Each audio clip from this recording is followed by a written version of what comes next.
Hello everyone, welcome to the Union Pacific Railroad Evanston Subdivision, an N-scale inspired HO layout. And exciting things are happening on the Evanston Sub. As you can see, we have begun work on scenery. And I was very fortunate to have a very special guest, a good friend, Mark Bridgwater, an expert in scenery, to help me with putting together the mountain scenery. And today we have demonstration and some information from Mark as he works on the scenery. So I hope you enjoy it. Members of this channel have already seen some of this interview, but I put it all together as Mark demonstrates his techniques and his methodology for scenery. Enjoy. Hello everyone, I want to introduce to you Mark Bridgewater, who's been helping me with the scenery. It's been a lot of fun putting everything together. And the first question, Mark, is just how much of an honor has it been for you to work on my layout? Can you edit that part out? No, it has been great to see Daryl. I've been missing him down in Georgia, but I don't, friends don't let Midwest guys make mountain scenery without some guidance. So that's why I'm here in cold Chicago, but we're down in the basement having a great time. And I thought I'd just give you guys some tips on how I've done it in the past. Obviously, you can do it however you want. And one thing is the overall rule I use, and that's you got to think like a hill or like a mountain. I mean, hills and mountains were all there before the railroad. That's really critical. And you got to think as in topography of the overall and then the railroad going through it. So with that in mind, we kind of map out how the fascia will look, where the low spots are. So we cut that, and then also the backdrop. If you look at that, you'll see the ridge line. And what I do first is to use the double thickness cardboard strips in a crossway from the backdrop to the front. And that gives you some general idea of what you want to do for the topography. You'll notice that we've identified where the tunnels will be so that we can bring the scenery over that. And you can always come back and cut those in. If you have them ready, you have the tunnel liner to be put in, just go ahead and do all that. You'll also notice that we have identified where the roads are going to be. And we use masonite. We'll come back and make those into either this is going to be a dirt road, this will be a small bridge. And this is an area where, when we were rail fanning this area, there was a cool small house kind of out in the middle of nowhere, but it'd be a good focal point for just, big area of scenery. And where you feel like the railroad had to create its own scenery, don't be afraid to try something like this, which is an obvious fill. And look at your sight lines, where Daryl's standing now, where that view, imagine how the trains would come around. Imagine rail fanning where you don't see the whole train. So you have hills that can kind of block, but it's a nice reveal when it comes around the turn. Once you have the vertical... Mark, I just want to, for this flat area here, doesn't mean it's going to be that size when we get done. So when we put the cardboard on, we'll make it a smaller size, but so it's just there so we have some to attach to. That's and then could you show the difference between single and double cardboard? So the double, you'll see this has double level, so basically two together. So big structural boxes will have two layers, whereas just smaller lightweight just have the single layer. Okay. The reason I point that out is the double gives you lots of structural support, so you do that this way. But if you use this for both directions, when we weave it going horizontally, it gets a little hard to work with, and the plaster cloth tends to just look all ridgy. Cool. So I just use the single going in the horizontal. If you come down here, I worked yesterday on creating this mountain. This is big enough to where, if you see, I had to create some support with some 1x2s in here to support it. One thing that'll happen is as you put more plaster on here, it gets heavy. and so it'll tend to sag. So you want to have plenty of support. And you can see that I've woven the cross pieces in. So it goes under this one, over this one, under this one. You don't have, it doesn't have to look pretty. You're going to cover it all up anyway. But just make sure you've got a nice, you can see this is actually pretty solid, and it keeps that shape. This is where we kind of identified a nice rock outcropping would be here, but then here's where it's eroded down, and there'll be another rock outcropping here. But as it runs down, you have to think, what did the engineers do with all this water? So we kind of mocked in where this would be a drainage across the railroad, under the railroad here. So you can just kind of identify where you want that. You got to think in terms of, you know, where did this scenery, what was it like before the railroad came through? So once you have the cloth, the plaster cloth, and I'll show you that in a second, then you have a nice topography to look at. Before you do the rock outcroppings, step back, look at it. Is it what you want? Easy to change. It's easy to change at this point. Don't be afraid to really get in there, create what you think is going to look good. Don't be afraid to change it. Another thing to do are things like rock cuts through here. So this is just an area that looked like, hey, looked nice to just have a cut through there like this hill. Instead of bringing the hill right down to the track, which would be kind of not, you know, railroad engineers would love that, but that's not how it works. As the track splits, because there are two different grades, you can have this become a kind of a drainage where the water starts to collect, it starts to run this way. And as it came down here, Daryl and I thought this would be cool to have a kind of a drain, big giant storm drain coming through here. So then see, people look at it, they don't know why it looks right, but it's because that's what they see in nature. There'll be good drainage through here, it'll come out here, and good scenic interest. Perfect. Right, we'll come back with this plaster here in a second. Okay, so what I've done is I've cut the plaster gauze into manageable pieces. Use a flat dish, Tupperware, doesn't matter. Fill it about halfway with water. And then I drag these through kind of just once. All it needs is let it kind of come all the way through like that. You can get it down. But then try to keep it to where as you put it on, you tend to stretch it. And as you stretch it, it keeps from going kind of in the holes. So you can see you get a smooth kind of area. Ideally, edges line up with, you know, the cardboard, but don't worry about it if it doesn't happen to. We're going to put a whole nother layer of plaster on the hill parts, and then this is going to be a rock mold. So again, doesn't really matter how neat and tidy this looks, but again, slide it through here. You see how it nicely comes out. You just kind of lay it on there, keeping some tension on it to keep it taut, and then just lay it in there. Don't try to fiddle with it. Make sure the edges are generally nice and smooth. And that's it. You'll be amazed at how quickly you'll cover this area. There's no rush, but it's a nice relaxing thing to do. And it really starts to show kind of where your hills are what they're gonna look like. You can overlap as much as you want. This is not going to be really that strong just by itself, but as we put another coat of plaster on, get the rock molds in, it'll be pretty good. I always use plaster of Paris. I know a lot of people use hydrocal, which is indeed very strong.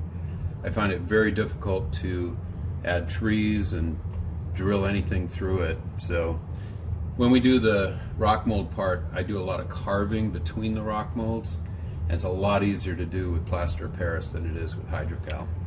Will we be putting a second layer of plaster cloth on, or we'll go straight to plaster of Paris? I just do plaster of Paris. It's cheaper. These, you can do it with these. It's very easy. If you have a smaller layout, sure, just put a second coat of these. That should be plenty. But I tend to just use the cloth for the first layer, get it smooth, and then just come back.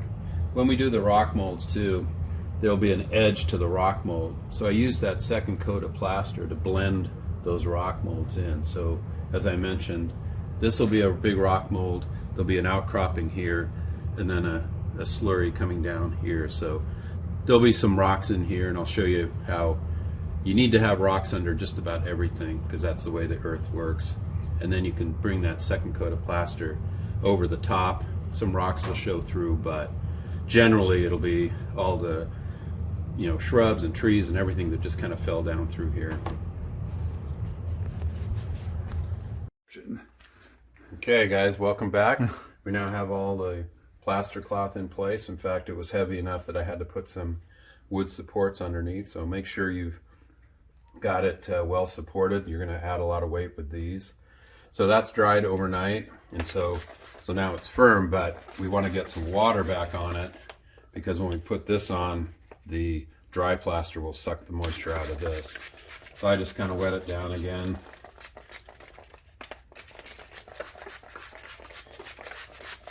And don't put too much because it'll get soft. And then you see I've mixed it up in kind of a pancake syrupy consistency. And you got to work quickly because plaster Paris dries pretty quickly. So I had to use large 3 containers because Daryl doesn't have enough of the good stuff, but he now has a shopping list after my visit. And then, so I put this in here, and you can see, kind of get it all in there. You don't have to get it super thick, you just want to make sure it's covering. And so this part that I just poured a minute ago is starting to get firm. So I've got all that. Use what I can. You can see I'm moving quickly. And so it feels like it's getting firm. So what I do is carefully kind of lift it up. When I say firm, when I do this, you see how it cracks right there? That's when you know it's good. You go up like that. So now you kind of just massage it a little bit, make sure it's fully settling down on the plaster cloth. And it should be kind of contouring to the thing, but these molds from Bragdon are pretty stiff, which is good. And just kind of let it sit there.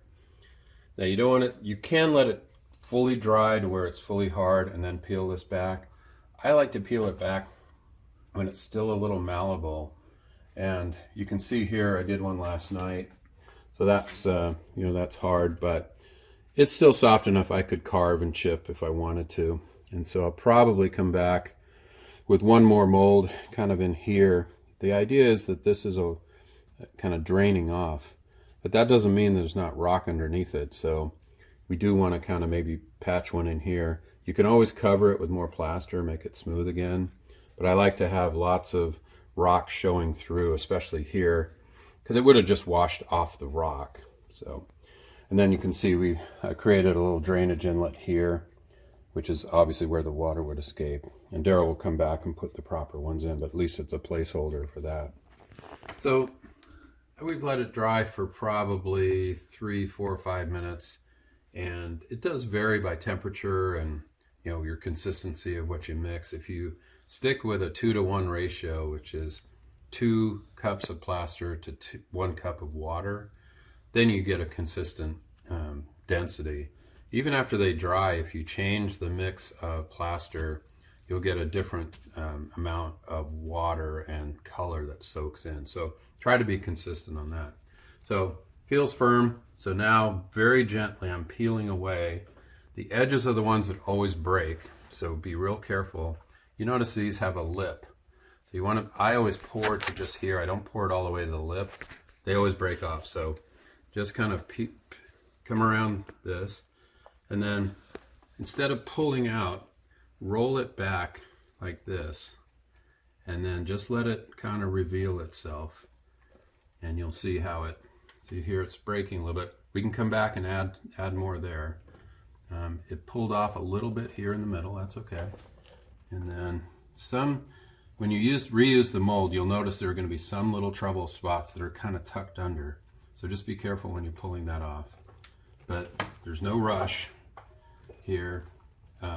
When these crack like that, just make sure they stay, because you can kind of glue them back with more plaster, it's fine. Now, one thing I probably should have done, I should have taken the mold all the way over the top of this. You can always smooth it out and these you can come back, or this gets covered probably with a lot of talus that rolls down. But yeah, and then you can always use this stuff as rocks down here. I tend to use real rocks more, just because you have to stain all this. But there you go. Now here I can feel it's still a little damp. That's fine. If I had another rock mold, I'd be busy preparing that, and then I would put that rock mold over the edge of this. And what that does is, when I peel that back, there'll be some obvious places where, say, that strata line or this one, you just cut that or chip it into the next one, and that starts to blend it. But that's the key to making it look believable, and not have, like, if I were to put another mold here and pretend that they're connected by just filling in right here with a bunch of scenic materials, it just doesn't look right. So we'll come back and we'll blend all this with another mold. I only have to use maybe half of this. That's why I like to get these big molds. I don't have to use the whole mold all the time, and it's nice to just be able to do this, lay that up. So then I'd end up with kind of a whole wall of rock, and that's fine. And we can smooth this out. This will get the natural flow of the rocks and trees and whatever stuff comes down here. And then I can come back and just do a small strip in there. I like to run it over the top. As it's drying, I'll just smooth that out. And again, we're going to put a whole layer of plaster after this, bring it right up to the edge of these molds, and just blend them in so that the soil is higher than the rock, because the rock's underneath the soil. That's what makes it look believable. All right, here I'm going to patch that part at the top. Again, better to start over the top and work your way down, but this is my first time. Just kidding. So spray that. I'm also going to do this gap in here, and I've chosen other parts of the mold so that it doesn't look like it repeats itself. Spray this, and I made a little extra, so I'm going to have to go and fill in some of the gaps around the edges. So here we go. So this, I'm going to use this part of the mold, and you can start to feel how much weight is going on this, on the cloth. So you do have to brace it. And feel free to be creative here. Okay, so that's in good shape. Now here I'm going to do just this top part, and you'll notice it's opposite, because when I turn this up, it's going to be on the top part. So be sure you're kind of figuring out which end you're going to use. You can always turn it around, of course.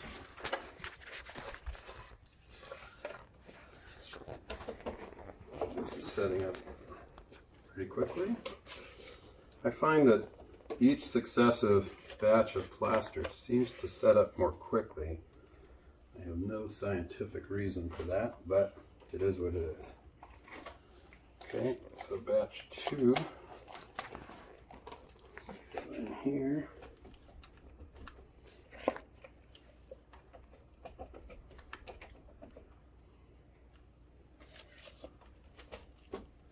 Okay, now we got that.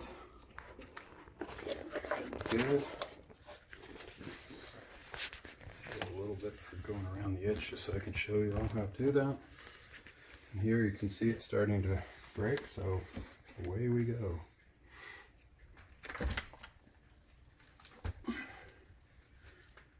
And after we peel this off, I'll show you how I carve between the lines. So here we go with this one. we got it right, we're going to go over the top.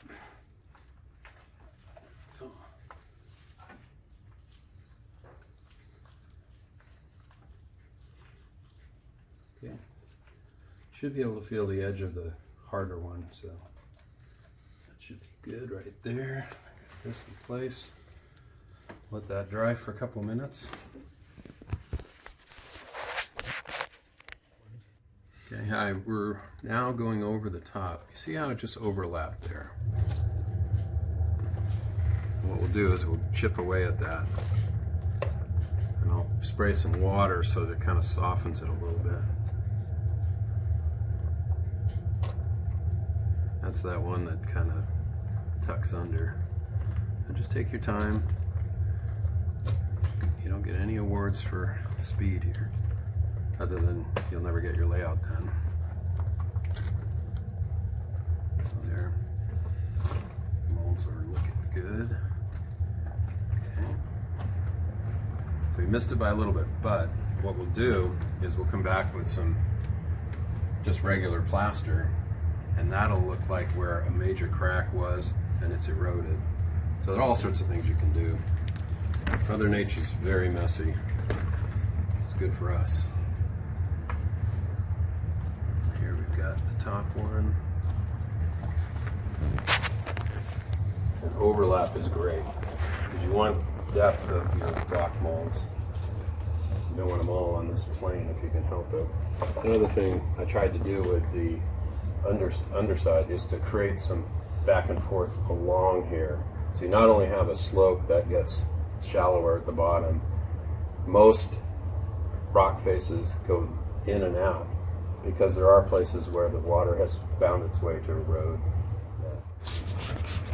Okay, so what I'm doing here is just wetting down that edge. Now, it's hard, it's retaining its form, but it is still very soft to do, to cut into. We'll come back and do the grass edges. So I use 3 chisels, small, medium, large, and I usually start with the large, and I start to look for, there's a natural flow right down through that, through the rock. So I'll kind of go in with a little bit of action like this. It just kind of crumbles away. So pretty soon you're getting kind of a, you can hardly tell that there were 2 molds here, which is what you want. Now, don't go straight across. What you want to do is kind of go up, down, really blend it and try to not have it look like a line. There's this, you see how I'm kind of doing a little bit of a twist there. Now what happens too is, because it's wet, it kind of still is able to, I don't know, use it as a patch. So I'll sometimes go in like this and just patch it. I take some rocks, I squeeze them in there, and it just really just kind of do what you want. And just blend them together. Here's another kind of area that looks like it would go together. Cut across here. That's kind of a little too much, I think, so get rid of some of that. Again, you're going to come back and spray it with all sorts of colors and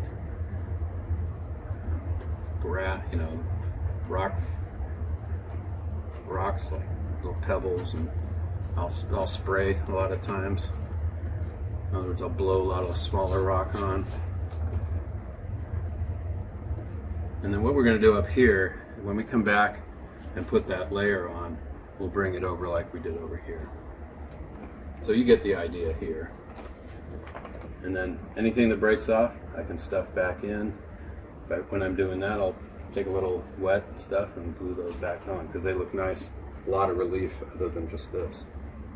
So you get the idea here. I think you can see that that's coming along as kind of blended together. You don't notice that stripe as much as the edges. So now back to the grass. So here's a similar process. Do the smaller one. And what I'm doing here is just kind of twisting here. What I'm starting to get is kind of where it's got a sharp edge along the top, and then here I'm just kind of getting it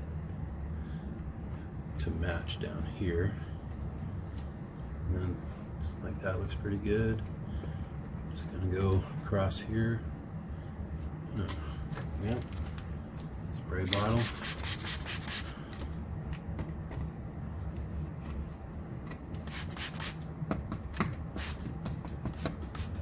See how it starts to really blend together there.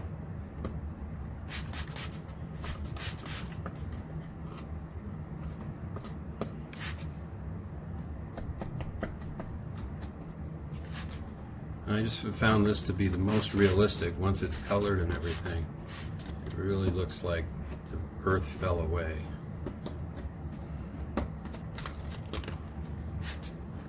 You can always come back and do more. You can always patch it, so don't be afraid to get after it. Here you're going to have more kind of running off.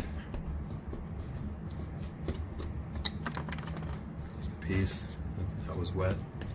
So again, you're really doing it vertically. Water finds a way to run vertically, not sideways. And here we're gonna goes there.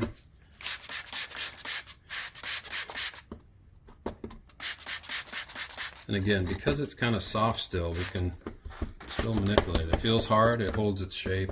And then at the bottom, we're really going to blend it together. And don't worry so much at the bottom where you've got a little bit of more of an edge, because that's going to get a lot of runoff and shrubs and everything else. So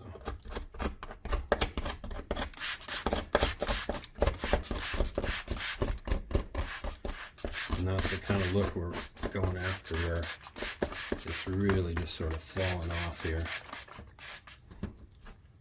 Grab some of this, stick it in the hole there.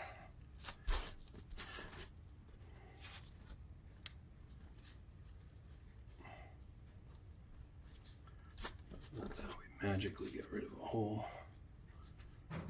You want little sort of caves and that sort of thing.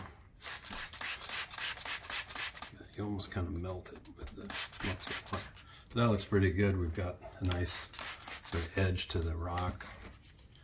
We have edge to the grass where it comes over. I think Daryl's going to do some static grass up here, so we'll see the edge of the static grass kind of standing up. I'll get rid of that.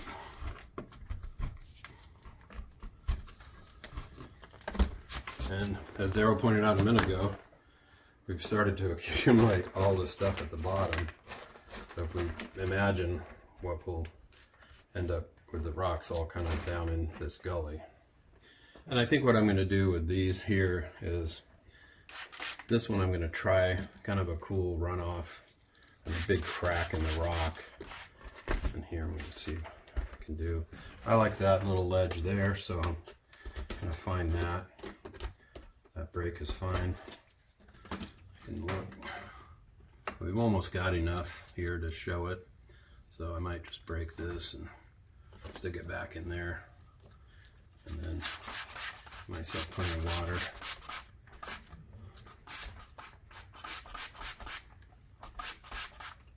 And you can see, starting to get rid of that part that doesn't look as good, in my opinion. And that's how you do it. Just keep working at it.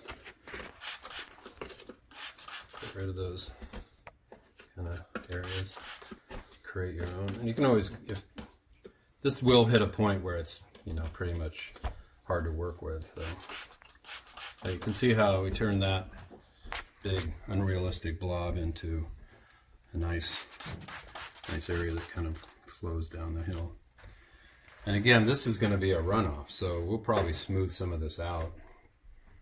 And trees and all sorts of detritus coming down here and lots of rocks. So one of the tricks I found when I studied this one, I don't want to try to patch, try to figure that out and carve it. So one trick I found is to go ahead and put your plaster in there and just fill it a little bit over the top.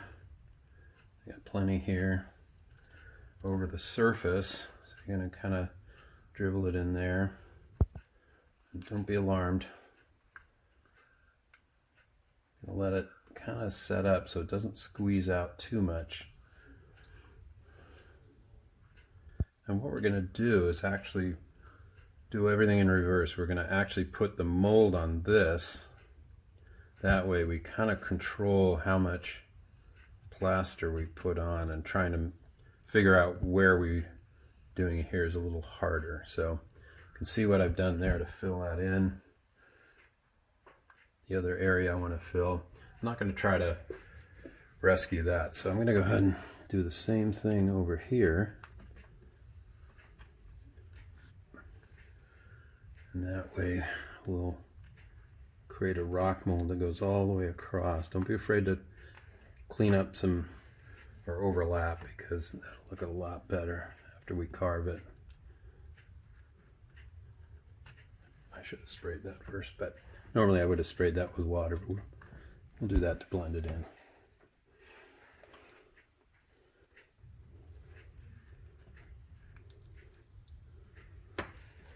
Okay. So now what I did is I looked at the molds and I found the area that I want to match here. And so what I'll do probably, because this is horizontal, that's more vertical, I'll go ahead and put this part here, and then I'll use another part of the mold for here, and then a third one here. So once I put those on, I'm going to work quickly with the remaining plaster to start working on that top. Okay, so I figured this is similar, because I like how we ended up with kind of continuous going there. So that's this part here. We're going to go ahead and put that on there. These molds are pretty stout, so I may have to come back and hold that. So here I'm just going to pick whatever, it doesn't matter. Again, I'm going to end up carving those. I can get a twofer here. So here I'm going to kind of massage that in. Massage this one. Get back to this one, which keeps coming up, so that's fine. So now I'm going to kind of hold these. All right, let's take a look, see what we got. It's pulling away that, but we're going to keep it. Just going to keep it in place there. Okay, so we've now got that filled in. Just carve it, should be good. You go with this one down here. So we've patched that nicely. This is where paying attention to the strata will really come in handy. Okay, so now we've filled that in, and it's still workable. Like I said, it holds its shape. Now we come in with the big guns, the biggest blade. And try to make sure the blade is not clogged up with a whole bunch of plastic. So now I'm looking at the lines. I'm going to try to catch that. Here's a nice ledge. We're going to kind of go in there and keep that ledge going all the way across. I'm just going to tie that together. You just don't want to look like you patched it, but you want to give it a lot of relief. It's nice kind of going downhill there. This looks a little weird. I'm going to take that out. That's from the old mold.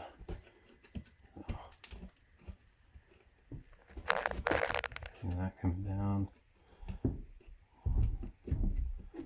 That looks good. Always come back and do a little more. Okay, and then we're gonna start to do our water trick. Then put it back. What I do is I kind of smooth it out with my thumb like that.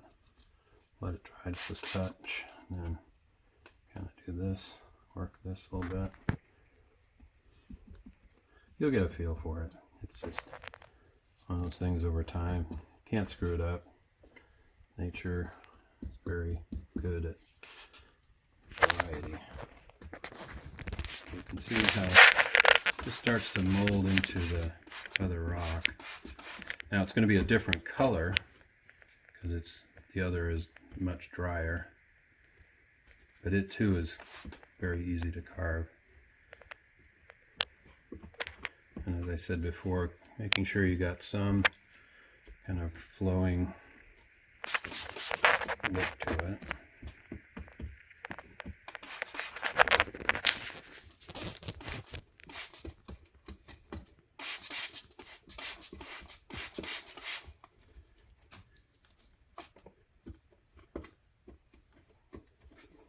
To me. Take that down a little bit. Another trick is kind of touch it like that. It gives it a rough edge. Anybody spackled a wall, you know what this is about. Again, I think that using the water really kind of helps blend it together. That's the part we patched before, hardly tell.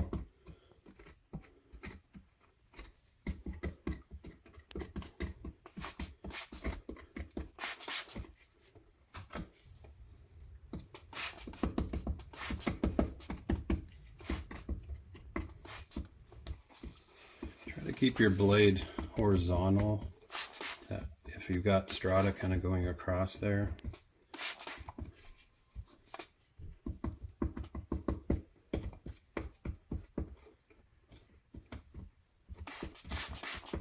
You get the idea. So overall you've got kind of a nice patch, and you didn't have to figure out how to put a mold full of plaster on there. You know you had enough, and it fills in the gap without covering a lot of the nice mold that you already have. I hope you enjoyed this demonstration video featuring scenery expert Mark Bridgwater. And again, I want to thank Mark for coming up here and helping me with this scenery. Here's how it looks. It's outstanding. I'm going to be practicing coloring the molds and painting, trying different colors, not on the layout, but on some practice molds, so I can make sure I get it right. Also, in a couple days, I will have a full update on all the stuff that got completed in the last week, including, of course, the scenery. Here's kind of how it looks. Thanks so much for watching this video. Stay tuned in a couple days, and you'll be able to see a full update on the things that took place this last week.